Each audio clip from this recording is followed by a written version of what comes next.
masalah perbankan di Amerika ternyata masih terus berlanjut. Ancaman resesi pun masih terus berlanjut. Sementara itu, emiten-emiten di Indonesia sedang royal-royalnya membagikan dividen. Bagaimana prospek pasar saham kita? Apakah ancaman di global akan menjalan lagi? Bagaimana dengan ancaman dividen trap? Berikut analisis dan wawancara dengan Rudianto, Direktur Panin Asset Management. Di Amerika Serikat kan memang ada beberapa bank bermasalah. Itu kan lanjutan dari Silicon Valley Bank, Signature Bank. Kalau saya lihatnya sih begini, ada yang mungkin ya berurusan dengan kripto, sehingga bermasalah. Ada juga yang mungkin dia tidak berurusan dengan kripto, cuman karena manajemen yang kurang baik menjadi masalah. Di dalam kasus SVB kan, kalau saya lihat berurusan dengan kripto, enggak juga. Ada mungkin, tapi kan tidak besar. Tapi lebih ke manajemen resiko suku bunganya tidak hati-hati gitu. Saya lihat itu terjadinya tidak industrial wide, jadi tidak seluruh bank kena. Bank-bank yang manajemennya dianggap kurang baik atau dia punya struktur laporan keuangan dianggap mirip-mirip dengan yang bermasalah, itu yang akan diras orang. Nah, pada saat diras orang, beda dengan tahun 97-98, orang memilih uang di bawah bantal, tidak. Orang pindahkan ke bank yang lebih besar. Ya, kayak seperti JP Morgan itu kan sangat diuntungkan. Jadi banyak sekali dana yang pindah ke situ.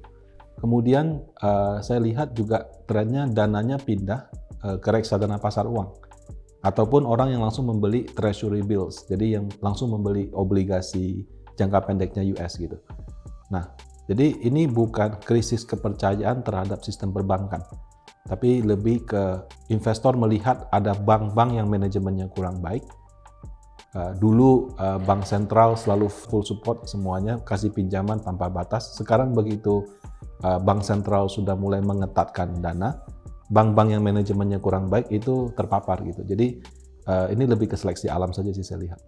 Ya, dari awal tahun sampai dengan tanggal 26 April, asing itu net buy di all market itu hampir 18 triliun. Ya, kalau kita lihat data, hampir tiap hari asing net buy kan. Nah, jadi 2023 ini karena isunya adalah resesi global, maka kalau yang terjadi sekarang ketika asing memutuskan mau masuk ke negara mana adalah cari negara yang ada growth-nya. Tidak cukup hanya growth, negara mana yang berhasil mengendalikan inflasinya. Nah, saya lihat Indonesia termasuk salah satu negara yang masih tetap tumbuh, ya, pertumbuhan GDP-nya masih positif. Kemudian inflasinya juga terkendali, ya. Nah, oleh karena itu Indonesia dan juga beberapa negara Asia, terutama Asia Tenggara lainnya, sekarang menjadi tujuan investasi asing karena ketika 2022 booming komoditi, orang mencari negara penghasil komoditi terutama energi. 2023 ketika dikhawatirkan ada resesi, orang mencari negara yang masih tumbuh. Nah, kebetulan selama 2 tahun ini Indonesia menjadi salah satu yang diuntungkan. Mudah-mudahan aliran dana asing masih akan terus berlanjut. Nah, ditopang dari dalam negeri, ya, laporan keuangan perbankan ya, tahun lalu sudah laba jumbo, tahun ini ternyata masih lanjut labanya. Jadi itu menambah kepercayaan dari investor asing.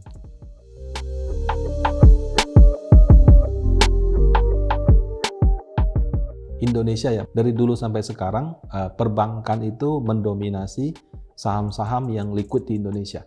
Jadi dari sisi market caps, baik yang sudah di-adjust dengan free float ataupun belum, perbankan itu mungkin 40-50%, terutama 4 bank besar itu. Nah, kemudian dari sisi laba bersih, ya memang ada 1-2 perusahaan batubara labanya cukup tinggi tahun lalu. Tapi overall laba sektor perbankan itu juga masih besar gitu. Jadi kalau untuk kasus Indonesia, biasanya kondisi ekonomi itu sama laba perbankan sejalan. Jadi kalau ekonominya tumbuh, banking juga akan tumbuh. Kalau ekonominya slow down, banking juga mungkin akan agak slow down. Jadi kalau dalam konteks dana asing masuk ke Indonesia, ya walaupun sektor yang bagus, katakan mungkin sektor logam karena sekarang mobil listrik, ataupun sektor lainnya gitu ya. Tapi biasanya first mover-nya tetap bank, baru disusul sama yang lain-lainnya.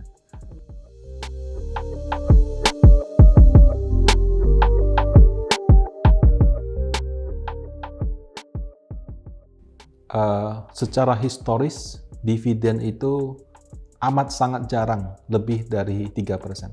Ya 1-2 ada mungkin tinggi, tapi on average itu 2-3%, apalagi pada saham-saham yang liquid ya.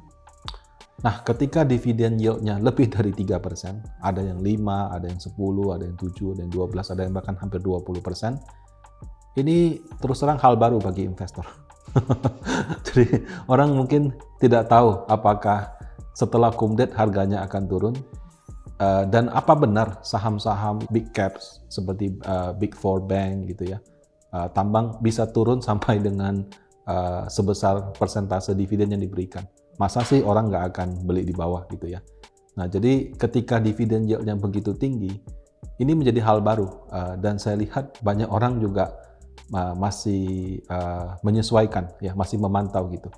Ternyata memang walaupun setelah kumdet turun, turunnya nggak banyak-banyak juga gitu loh, atau tidak sebanyak persentase dividen yang dibagikan. Ini menjadi hal baru, plus auto reject bawah di Indonesia masih 7%.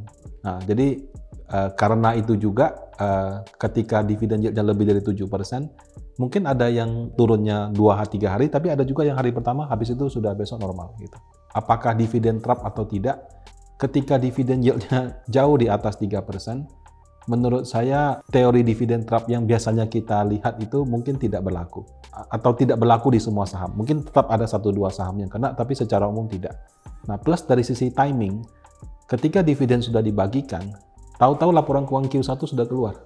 Nah, itu jadi informasi baru lagi. Jadi ketika dia sudah bagikan dividen, kemudian katakan harganya turun sebesar dividen yang dibagikan, tapi laba kuartal 1-nya malah tumbuh, itu menjadi informasi baru gitu. Jadi dividen trap untuk laba 2022 ini menurut saya agak unik karena jauh di atas 3%, sehingga yang umumnya kita ketahui belum tentu akan berlaku sama.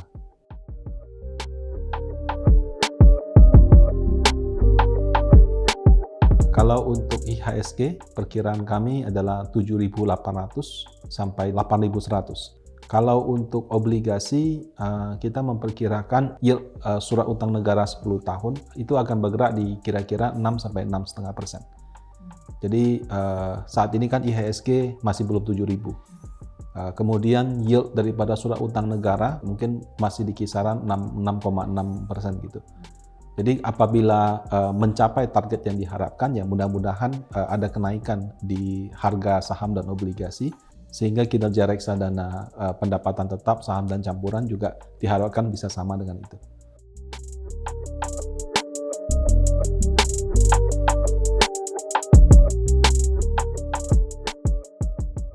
Jadi kalau IHSG itu sahamnya sudah terlalu banyak, ya, mungkin sudah 800-an. Sektornya juga sudah banyak.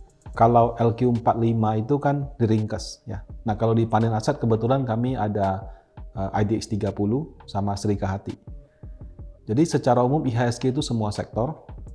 IDX 30 itu dari LQ45 dipilih 30. Kalau Serika Hati itu walaupun yang milih bukan bursa, tapi kurang lebih itu seperti IDX 30 tapi tanpa saham teknologi. Kenapa? Karena Serika Hati itu dia ada kriteria nggak boleh perusahaan yang rugi masuk. Ya, jadi saham teknologi seperti Goto nggak masuk ke situ. Nah, walaupun tahun ini outlook-nya kelihatan bagus atau bagaimana gitu, atau semuanya kelihatan bagus, tapi kan Goto yang bobotnya waktu itu cukup besar di dalam bursa maupun LQ45 dan IDX 30, harga sahamnya turun. Ya, jadi itu dragging down performance IHSG. Nah, ketika kita melihat IDX 30 dan Serika Hati sudah positif mungkin sekitar 6% year to date. Ya, jadi kalau teknologi di take out itu 6%-an. Kalau IDX 30 ada teknologinya, tapi kalau saham-saham yang blue chip saja yang menjadi tujuan investasi asing itu year to date juga sudah 2-3%-an. IHSG secara umum ya, karena ada berbagai sektor, ada yang bagus, ada yang jelek, dan kebetulan teknologi sedang kurang bagus, itu drag down dia punya performance. Nah, ketika kita fokus pada saham yang lebih liquid, tapi ada teknologinya, dia plusnya sekitar 3%, jadi 2% di atas IHSG sampai year to date. Dan ketika teknologi di take out, dia sampai 5-6% gitu. Jadi ya tergantunglah reksadana dalam memilih saham-saham yang ada. Tapi secara umum ketika kita fokus hanya pada saham-saham yang liquid, ya, itu performance-nya sebenarnya cukup bagus.